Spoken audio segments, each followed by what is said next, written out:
예수님께서 오늘 본문을 통해서 말씀하시는 교훈의 핵심은 두 가지입니다. 하나는 아무것도 염려하지 말라. 또 다른 하나는 너희는 먼저 그의 나라와 그의 의를 구하라 하는 것입니다. 예수님의 이 두 가지 교훈을 오늘과 다음 주일 두 번에 걸쳐서 각각 상고하려고 하는데, 오늘은 먼저 아무것도 염려하지 말라는 말씀을 통해 은혜를 나누고자 합니다. 현대인들은 많은 근심과 걱정과 염려를 안고 살아갑니다. 우리가 하는 걱정 중에 어떤 걱정은 밤잠을 설칠 만큼 심각한 것도 있습니다. 여러분 중에 가정이나 직장이나 자녀의 문제로, 때로는 경제적인 문제로 인해 밤잠을 설치며 고민하고 걱정한 경험들이 다들 있을 것입니다. 아니 어쩌면 어젯밤에도 고달픈 인생의 짐을 지고 사는 것이 너무 버겁고 힘들어서 밤잠을 설치시고 이 시간 참석한 분도 계실지 모르겠습니다.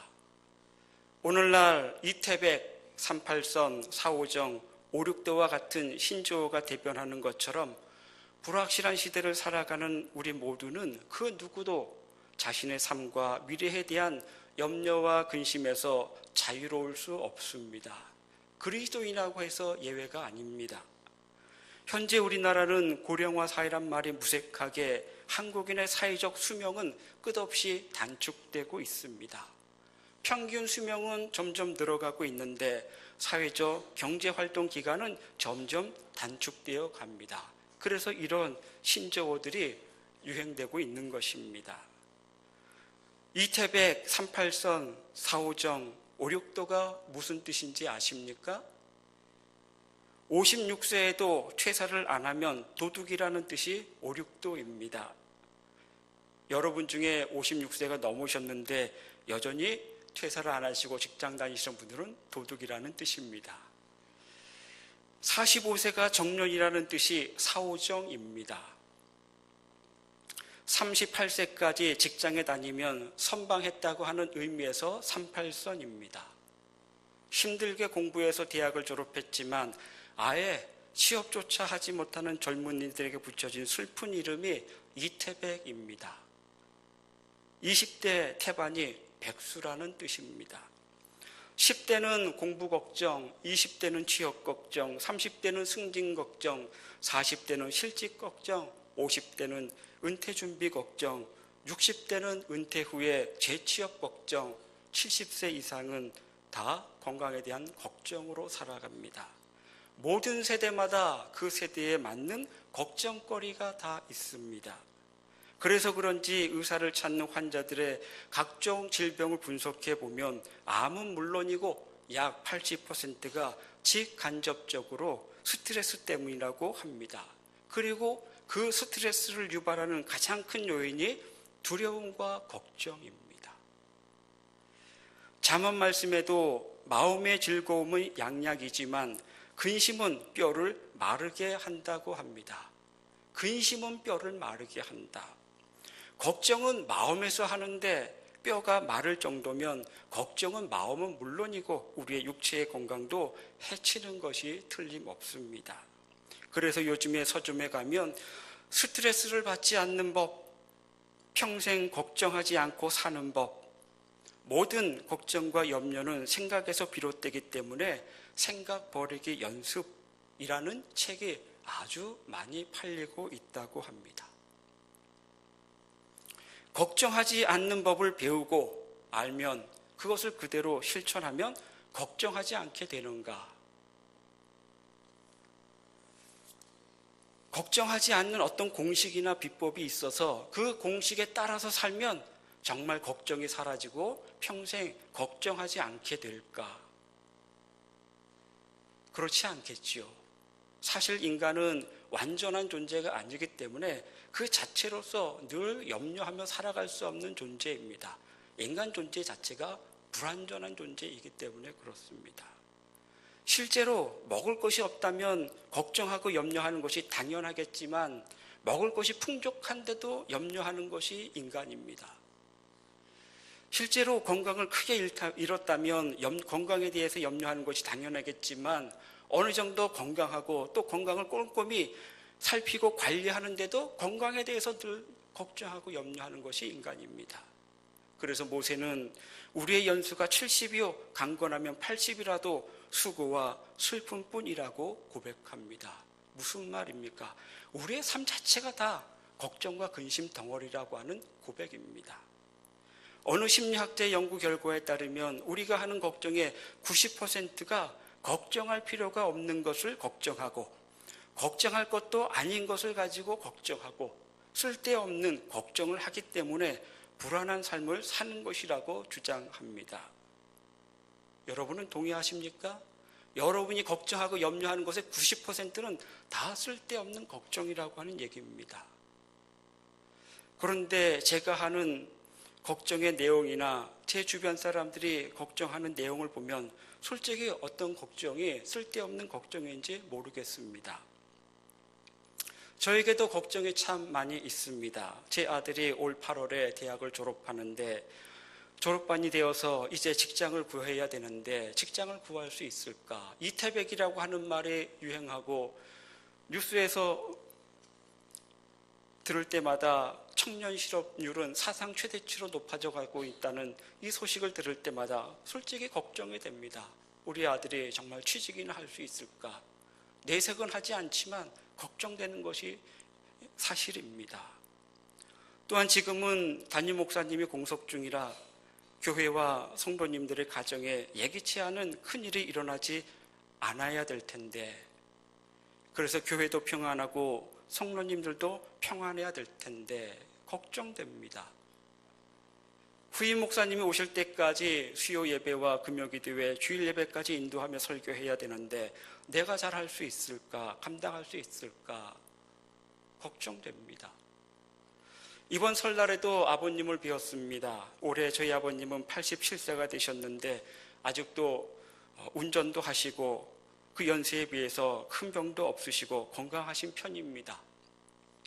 그런데도 갑자기 쓰러지거나 중병에 걸려서 자식들에게 피해 주지 않을까 걱정하고 계시더라고요. 아프지 않고 건강하게 지내는 것이 대부분의 연세에 높으신 분들의 소원 아니겠습니까? 저희 아버님의 소원도 그거 한 가지밖에 없다고 세배하고 난 이후에 덕담으로 저희들에게 말씀하시는 소식을 듣고 마음이 좀 아팠습니다. 만에 하나 갑자기 쓰러지거나 어디 아프시기라도 하면 자식들에게 짐이 될 것 같아서 걱정하시는 것입니다. 그게 걱정이 되니까 늘 건강관리에 신경 쓰시면서도 늘 불안해합니다. 행여 자신의 건강이 잘못돼서 자식들에게 피해 줄까 봐, 주변에 민폐를 끼칠까 봐 걱정하면서 사는 분들이 얼마나 많습니까? 그런 염려와 걱정이 우리가 살아가면서 하는 걱정들입니다. 이런 걱정들이 우리가 걱정할 필요가 없는 쓸데없는 걱정들일까? 이런 걱정들이 쓸데없는 걱정이라고 말한다면 저는 동의하지 않겠습니다. 물론 우리가 하는 걱정 중에 쓸데없고 사소한 걱정도 있겠지만 대부분의 걱정거리들은 사실 불가피하고 진지한 것들입니다. 살아가면서 할 수밖에 없는 걱정들이죠. 그렇기 때문에 아무것도 염려하지 말라는 주님의 말씀이 이해가 되지 않습니다. 그리고 그것이 실천 가능하지도 않다고 생각됩니다. 아무것도 염려하지 말라? 그럼 도대체 어떻게 살라는 말씀입니까? 사실 우리가 살아가면서 별로 도움이 되지 않는 말 가운데 하나가 걱정하지 말라는 말입니다. 고난과 슬픔 중에 있는 분이나 혹은 취업을 준비하고 있는 청년들, 실직을 당하거나 퇴직을 앞둔 분들이 앞으로 어떻게 살아가야 될지, 뭐 먹고 살아야 할지 걱정하고 있는 분에게 제가 기도하겠습니다. 너무 걱정하지 마세요라고 위로하지만 한편으로는 그 말이 참 힘이 없다는 생각이 들기도 합니다. 걱정하지 말라고 걱정하지 않겠습니까? 걱정하지 말라고 걱정이 안 되면 얼마나 좋겠습니까? 기도를 하지만 기도를 하면서도 걱정이 더 커질 뿐입니다. 내가 당한 일이 아니니까 강 건너 불 구경하듯이 하나님이 다 도와주실 텐데 뭘 걱정하느냐고 그렇게 말을 못하겠습니다. 오히려 찾아가서 같이 걱정이라도 해야 될 것 같습니다. 걱정한다고 달라지는 것은 아니지만 그럼에도 불구하고 그분들이 염려하는 모습을 보면서, 걱정하는 모습을 보면서 믿음이 없다든지 불신앙적이라든지 라는 말을 차마 하지 못하겠습니다. 또 그것이 불신앙이라고 생각하지도 않습니다. 제가요. 주님은 우리에게 여전히 무엇을 먹을까, 무엇을 마실까, 무엇을 입을까 아무것도 염려하지 말라고 말씀하시지만 염려가 되고 걱정이 되는 것이 솔직한 심령입니다. 그런데 예수님도 보세요. 예수님은 우리에게 아무 걱정하지 말라, 염려하지 말라 말씀하심에도 불구하고 사실 예수님도 많은 걱정을 하셨습니다. 예수님은 걱정이 없었을까요? 예수님은 염려하지 않았을까요? 복음서를 읽어보십시오. 예수님도 많은 부분에서 걱정하셨습니다. 염려하셨습니다. 마태복음 8장에 보면, 10장에 보면 예수님께서 12제자를 파송하실 때 내가 너희를 보냄이 양을 이리 가운데 보내는 것과 같다고 염려하시면서 너희는 뱀같이 지혜롭고 비둘기같이 순결하라고 말씀하셨습니다. 예수님도 염려하셨잖아요. 걱정하셨잖아요. 사도 바울은 고린도 교회가 너무 걱정이 되어서 그가 3차 선교 여행을 하는 중에 더 이상 전도를 할 수 없을 만큼 걱정이 된다고 교회를 걱정했습니다. 고린도 교회를 걱정했습니다. 사도행전 12장에 따르면 헤롯 왕이 예루살렘 교회를 대대적으로 박해할 때 야고보 사도가 순교를 당하고 베드로는 체포되어서 옥에 갇히게 됩니다. 그때 모든 교회의 성도들이 합심해서 기도했는데 그들이 기도한 내용은 결국 베드로를 걱정해서 모인 기도회였습니다. 염려하는 것이 다 불신앙이고 염려하는 것은, 걱정하는 것은 죄라고 주장하는 것에 대해서는 저는 동의하지 않겠습니다. 예수님도 염려하시고 바울도 염려하고 또 온 교회가 베드로가 옥에 갇혔을 때 그를 걱정해서 그를 위해서 기도하지 않았습니까? 그리고 성령님도 지금도 말할 수 없는 탄식으로 우리를 위해서 기도하고 계신다고 말씀하고 있지 않습니까? 성령님이 탄식하며 기도하신다고 하는 것이 무슨 뜻입니까? 우리를 지극히 걱정하셔서 염려하셔서 그 안타까움으로 우리를 위해서 기도하신다고 하는 뜻입니다. 성령님도 기도하시는데, 걱정하시는데 지금 예수님께서 아무것도 염려하지 말라고 하시는 것은 염려라는 행위를 하지 말라는 것이 아니고 먹고 마시는 의식주에 대한 우리의 잘못된 관점을 지적하시면서 하시는 말씀입니다. 성경에는 하지 말라고 하는 계명이 참 많습니다. 613가지의 율법 가운데 하라고 하는 계명은 248가지라고 합니다. 그리고 하지 말라고 하는 부정적인 명령은 365개라고 합니다. 하라고 하는 명령보다 하지 말라고 하는 명령이 훨씬 많습니다. 두려워하지 말라, 거짓말하지 말라, 도둑질하지 말라, 간음하지 말라, 우상숭배하지 말라, 기타 등등. 하지 말라고 하는 말씀, 그 말씀의 의도가 무엇입니까?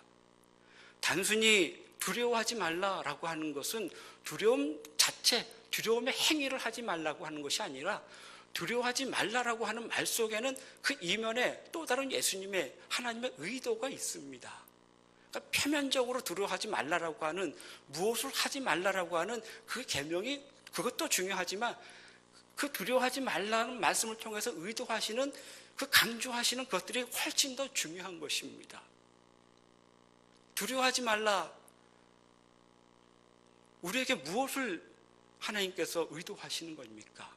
담대하라고 하는 겁니다. 용기를 가지라고 하는 겁니다. 담대하라라고 하는 것 말보다, 용기를 가지라라고 하는 말보다 두려워하지 말라라고 하는 것이 담대하라고 하는 것을 훨씬 더 강조하는 말입니다. 부정은 강조입니다. 거짓말하지 말라라고 하는 것은 무슨 말입니까? 단순하게 거짓말하는 것이 아니잖아요. 거짓말하지 않아야 되지만 의도가 무엇입니까? 진실하게 살라는 거예요. 진실하게. 우상 숭배하지 말라고 하는 것은 무슨 명령입니까? 단순하게 우상 앞에 절하지 말라가 아니고 그것도 포함하지만 더 중요한 강조와 의도는 무엇입니까? 하나님만 경유하라고 하는 겁니다. 그렇기 때문에 무엇을 하지 말라라고 하는 것에 대해서 문자적으로만 매여 있으면 하나님께서 그 계명을 통해서 우리에게 말씀하시고자 하시는 본질적인 의도와 강조하시는 것들을 놓치기 쉽습니다. 아무것도 염려하지 말라고 말씀하시는 예수님도 우리에게 이 말씀을 하시면서 의도하시는 것이 있습니다. 단순하게 걱정하지 말고 염려하지 말라라고 하는 행위를 하지 말라는 것이 아니라 이 말씀 속에서 예수님께서 우리에게 의도하시면서 강조하시는 것이 있기 때문에 아무것도 염려하지 말라고 말씀하시고 있는 겁니다. 아무것도 염려하지 말라고 하는 말씀 속에 예수님은 이러한 것을 의도하지는 않으셨습니다. 예수님이 의도하지 않은 것은 첫 번째는 무엇이냐 하면 아무 생각 없이 살라고 말씀하신 것이 아니라고 하는 겁니다. 생각은 언제나 염려를 낳습니다.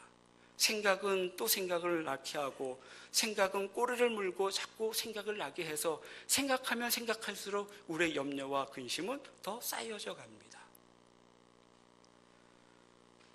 그러나 자신의 인생과 진로에 대해 무엇을 먹고 마실까를 진지하게 고민하지 않는 삶은 성장이 없고 그리고 진보와 발전이 없습니다. 우리는 자신의 삶에 대해서 그래서 늘 진지하게 고민하며 또한 생각해야 됩니다. 염려하지 말라고 하는 것은 아무 생각 없이 살아라 이 말씀이 아닙니다. 생각하지 않고 살면 얼마나 편합니까? 삶의 문제에 대해 고민하지 말고 초연하라고 하는 말씀도 아닙니다. 먹고 사는 문제에 대해서 고민하지 않고 마치 초연한 듯한 삶을 살아가는 것이 언제나 좋은 신앙인의 모습은 아니라고 생각됩니다. 때로는 귀찮아서 더 이상 생각하기 귀찮으니까 생각하면은 더 걱정이 되고 근심이 되고 머리 아프니까 더 이상 생각하는 것을 포기할 수도 있습니다. 귀찮아서. 진지하게 생각하면 조금만 생각하면 머리가 아픈 사람들이 있습니다. 그러니까 아예 고민하지 않고 걱정하지 않기 위해서 생각 자체를 안 하는 겁니다. 예수님은 그러한 의도로 우리에게 아무 염려하지 말라고 말씀하신 것이 아닙니다. 두 번째로 아무것도 염려하지 말라는 말씀은 우리에게 불성실한 삶을 살라는 것을 의미하지 않습니다. 우리가 하는 염려의 대부분은 사실은 우리의 책임에서 비롯된 것들입니다. 책임이 있기 때문에 걱정하고 염려하는 것이죠. 가장으로서의 책임, 부모로서의 책임, 가족의 일원으로서의 책임, 공동체의 일원으로서의 책임, 그 책임이 있기 때문에 자녀들에 대해서 그들의 미래에 대해서 걱정하고 염려하는 겁니다. 가족의 일원으로서의 책임이 있기 때문에 내가 아프면 자식들에게 짐이 되지 않을까 걱정하는 거예요. 그런 책임이 있기 때문에.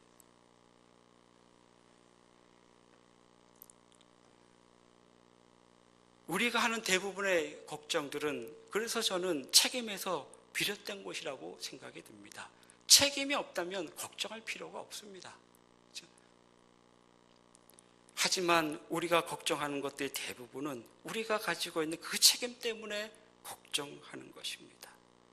그 책임 때문에 교회를 걱정하고 그 책임 때문에 가정을 걱정하고 자녀들의 앞날을 걱정하고 그 책임 때문에 날마다 무엇을 먹고 살까, 무엇을 마시고 살까, 입고 살까 걱정하는 것입니다. 내가 건강하지 못하면 가족들에게 짐이 될 텐데 이런 걱정도 가족의 일원이라는 책임 때문에 하는 걱정 아닙니까? 그래서 우리가 가지고 있는 염려들은 대부분 이 책임으로부터 비롯된 염려들이라고 하면 저는 오히려 그 염려들은 당연하고 정당한 것이라고 생각됩니다. 반면에 아무 걱정 없이 사는 사람이 얼마나 무책임하겠습니까? 한 가장으로서, 한 가정의 가정으로서 무엇을 먹고 살지를 대해서 아무 걱정하지 않는다라고 하면 한 아이의 부모로서 아이의 미래에 대해서 걱정하지 않는다라고 하면 그것이 얼마나 무책임한 가장의 모습이고 부모의 모습입니까? 그것은 결코 신앙이 좋은 모습이 아니라고 저는 생각합니다. 집에서 먹고 사는 것이 떨어지고 가정의 생활 기반이 없어질 위기가 닥쳤는데도 불구하고 가장이라고 하는 사람이 아무 근심도 없고 걱정도 없고 다 하나님께서 알아서 해주실 거야. 무엇을 먹을까 마실까 걱정하라고 염려하지 말라고 하셨으니까 나 아무 염려도 안 할 거야 라고 하면 그것이 신앙의 좋은 모습일까요? 저는 무책임한 모습이라고 생각됩니다.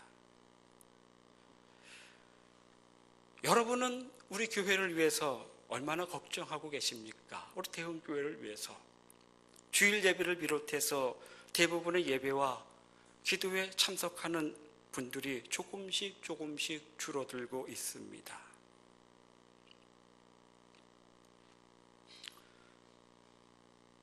지난 재직회와 공동의회를 통해서 2016년도 결산에 따르면 마이너스입니다. 걱정되십니까? 걱정하고 계십니까? 걱정하셔야 됩니다. 적어도 내가 대흥교회의 집사요, 권사요, 장로라고 하면 재직이라고 하면 재직으로서의 책임이 있다라고 하면 교회에 대해서 당연히 걱정하셔야 되고 염려하셔야 됩니다. 아무런 책임도 없이 그냥 편안하게 다니는 것은 결코 하나님 보시기에 아름다운 모습이 아닙니다. 참으로 죄송한 말씀이지만 이러한 모습에 우리 교회의 이러한 모습을 보면서 전혀 걱정하고 염려하지 않는다라고 하면 참으로 죄송한 말씀이지만 책임의식이 없으신 겁니다. 단지 손님일 뿐입니다. 책임이 있으면 걱정하게 되어 있습니다. 하나님께서 선하게 인도하시겠지. 하나님께 다 맡기는 것밖에 달리 무슨 방법이 있나. 이 말이 아주 신앙이 성숙한 사람의 말로 들리기도 하지만 경우에 따라서는 그것은 그때 가보자고 하는 아주 무책임한 말로 들릴 수도 있다는 것입니다. 주님이 다 알아서 해결해 주실 텐데 뭐 그런 걸 가지고 다 걱정해. 안 되면 하는 수 없지. 이것이 좋은 믿음일 수도 있지만 그러나 무책임한 사람의 모습일 수도 있다는 것입니다. 아무것도 염려하지 말라고 하는 것은 이러한 무책임한 자세로 모든 것을 하나님께 떠넘기고 책임 없이 살라고 하는 말씀이 아니라고 하는 얘기입니다. 아무것도 염려하지 말라고 말씀하시는 예수님의 의도를 알아야 이 말씀에서 강조하시고자 하시는 예수님의 의도를 바르게 이해할 수 있습니다. 그러기 위해서는 지금 이 말씀을 하고 계시는 그 말씀의 배경을 우리가 좀 살펴볼 필요가 있습니다. 오늘 본문은 마태복음 6장 25절부터 시작되는 말씀입니다. 이 말씀의 배경을 제대로 이해하시려면 마태복음 전체를 이해하셔야 됩니다. 마태복음 6장 1절부터 이해하셔야 됩니다. 그것이 배경이기 때문에 그렇습니다. 마태복음 6장 1절부터 초반부에는 예수님께서 종교적 외식에 대해서 말씀하고 있습니다. 예수님 당시에 유대인들에게는 세 가지 중요한 종교적 행위가 있었습니다. 그것은 구제하는 것이고 기도하는 것이고 금식하는 것입니다. 사람들은 구제와 기도와 금식을 하면서 외식되게 종교적 행위를 행했습니다.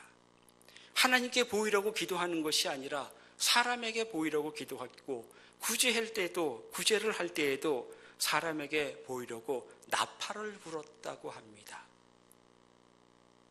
나팔을 불었다고 하는 말이 큰 길에 나가서 내가 구제합니다 라고 해서 나팔 부는 것이 그런 의미가 아니고요. 당시에 구제 헌금을 하는 그 헌금함 위에 나팔처럼 생긴 관을 위에다 그 헌금함 위에다 만들어 놓았습니다. 예수님 당시에는 지폐가 없었습니다. 다 동전이지요. 그래서 헌금하기 위해서는 부자는 동전을 많이 갖고 옵니다. 많이 갖고 와서 그 구제함에 헌금을 할 때 그 구제함 위에 나팔 모양의 큰 관이 있었기 때문에 위에서 동전을 쏟아부으면, 여러분 은행 가서 동전 받을 때 소리 들어봤지요? 몇백 개 동전 떨어질 때는 우르르 떨어집니다. 소리가. 그죠? 조르륵 소리가 나잖아요.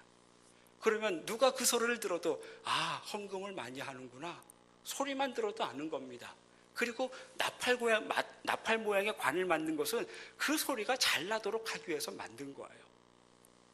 그런데 두 렙돈에 갖고 있는 과부가 창피하니까, 부끄러우니까 사람들 보지 않는 데서 몰래 와서 은밀하게 두 렙돈을 헌금했는데, 두 렙돈 동전 떨어지는 소리가 어떻게 나겠습니까? 또르륵 딸랑, 그렇죠? 쪼르륵 소리가 나야지. 많이 한 거 티가 나는데 동전 한두 개 떨어지는 소리, 또르륵 땡, 소리만 들어도 그렇죠? 얼마 했구나. 그렇게 헌금을 한 거예요. 물론 그 나팔 모양의 관을 만든 것도 헌금을 많이 하도록 유도하기 위해서 만든 겁니다. 그게 사람에게 보이려고 헌금한 것입니다. 기도할 때도 마찬가지였죠. 구제와 기도와 금식 같은 종교적 행위들의 특징은 무엇입니까? 하나님을 향해서 하는 것입니다. 그런데 유대인들은 하나님께 보이려고 하지 않고 사람에게 보이려고 한 것입니다. 사람에게 보이려고의 반대말이 무엇입니까? 사람에게 안 보이려고 아니라 하나님께 보이려고입니다. 아무리 사람에게 안 보이려고 해도 하나님을 의식하지 않고 행한다라고 하면 그것은 외식입니다. 물론 사람에게 보이려고 하는 것은 그것도 물론 외식이죠. 그런데 내가 사람에게 보이려고 하지 않고 의도적으로 사람에게 드러내놓고 보여주기 위해서 하지 않더라도 내가 종교적 행위를 하면서 하나님을 의식하지 않는다라고 하면 그 자체가 외식이라는 겁니다. 외식. 꼭 외식이라고 하는 것이 사람에게 보이려고만 하는 것만 외식이 아니라 모든 종교적인 행위들은 하나님을 의식하지 않고 하면 그것이 다 사람이 보든 사람에게 보이려고 하든 안 보이려고 하든 간에 관계없이 그게 다 외식입니다. 그게 성경에 말하는 외식입니다. 그런데 예수님께서는 지금 이 본문의 말씀을 이야기하시기 전에 먼저 외식에 대해서 책망하시며 말씀하셨습니다. 예수님께서는 종교적인 외식을 말씀하신 후에 느닷없이 너희는 무엇을 먹을까 무엇을 마실까 염려하지 말라고 말씀하시면서 지금 염려의 문제를 다루고 있습니다.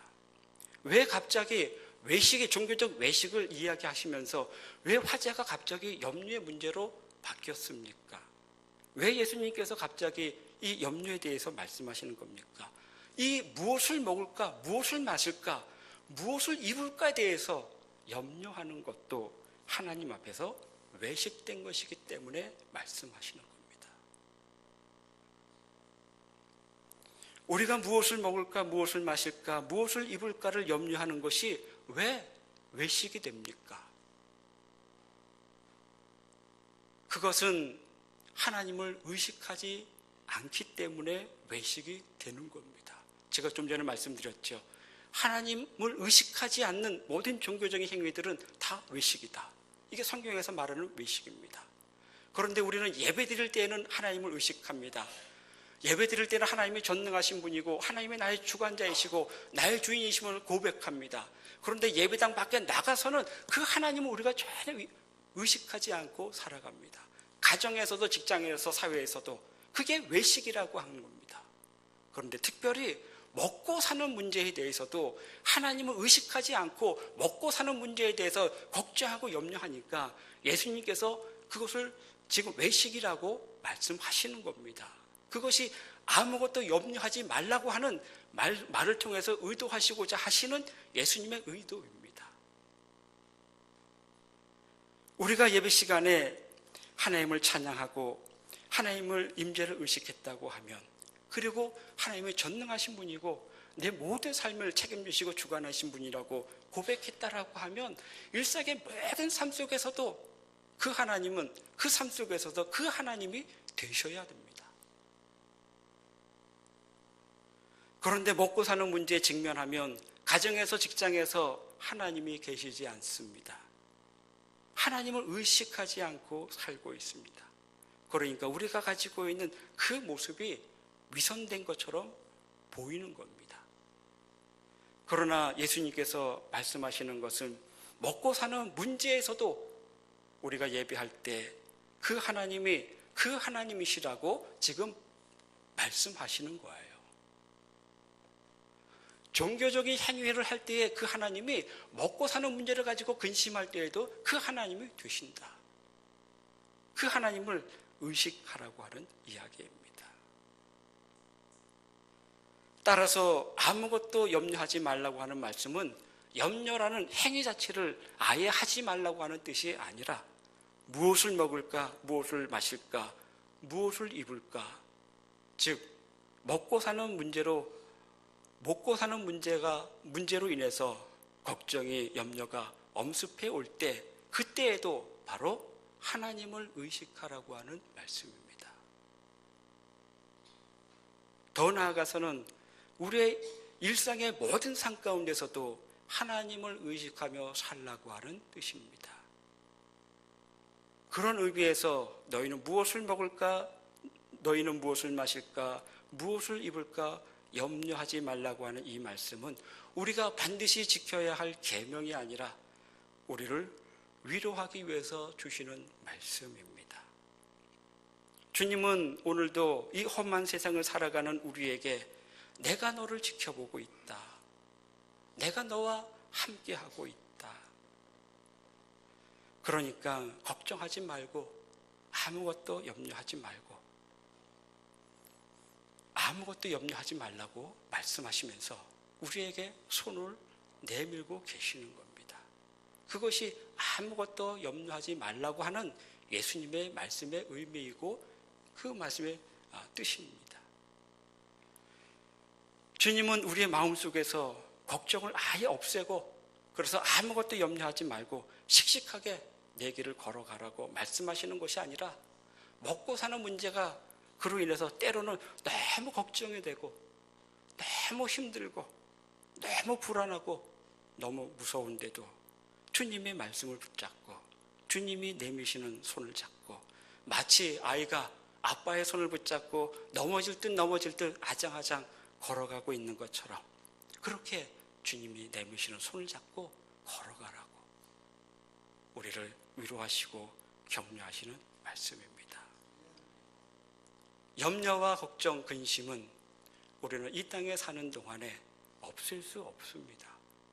그러나 하나님을 의지하는 사람과 하나님을 의지하지 않는 사람의 차이는 무엇입니까? 그의 삶 속에 걱정이 없고 염려가 없고 근심이 없는 것이 아니고 그 걱정과 근심과 염려가 있다 하더라도 그 속에서 하나님께 맡기며 살아가는 사람이 하나님을 신뢰하고 의지하며 살아가는 사람입니다. 그러나 하나님을 의지하지 않는 사람은 그 모든 염려와 걱정과 근심이 닥쳐올 때 하나님을 의식하지 않습니다. 믿음이 있어도 신앙이 있다고 해도. 그래서 진정으로 걱정하지 않는 모습, 염려하지 않는 모습, 근심하지 않는 모습은 염려와 걱정과 근심을 아예 하지 않는 것이 아니라 그럼에도 불구하고 주님의 말씀을 붙잡고 한 발짝 한 발짝 주님 손잡고 발을 떼며 나가고 있는 모습이 바로 염려하지 않는 모습입니다. 신앙 안에서. 무언가를 하지 않으면 않을수록 우리는 더 힘듭니다. 걱정도 그렇죠. 아무것도 염려하지 말라고 했으니까 염려하지 말아야지 하면은 더 염려가 됩니다. 그래서 주님께서는 사도 베드로를 통해서 베드로전서 5장 7절에서 우리에게 이렇게 말씀하십니다. 너희 염려를 다 주께 맡기라. 이는 그가 너희를 돌보심이라. 책임을 맡은 자이기 때문에 끊임없이 그 책임으로 인해서 우리 안에 걱정과 근심과 염려가 밀려옵니다. 그럴 때마다 근심 중에도 하나님을 의식하십시오. 우리가 찬양할 때 찬양했던 그 하나님이 우리가 걱정하고 있는 가운데서도 바로 그 하나님이 되십니다. 그러면서 우리의 모든 걱정과 염려를 주께 맡기십시오. 그것이 염려하지 않는 모습입니다.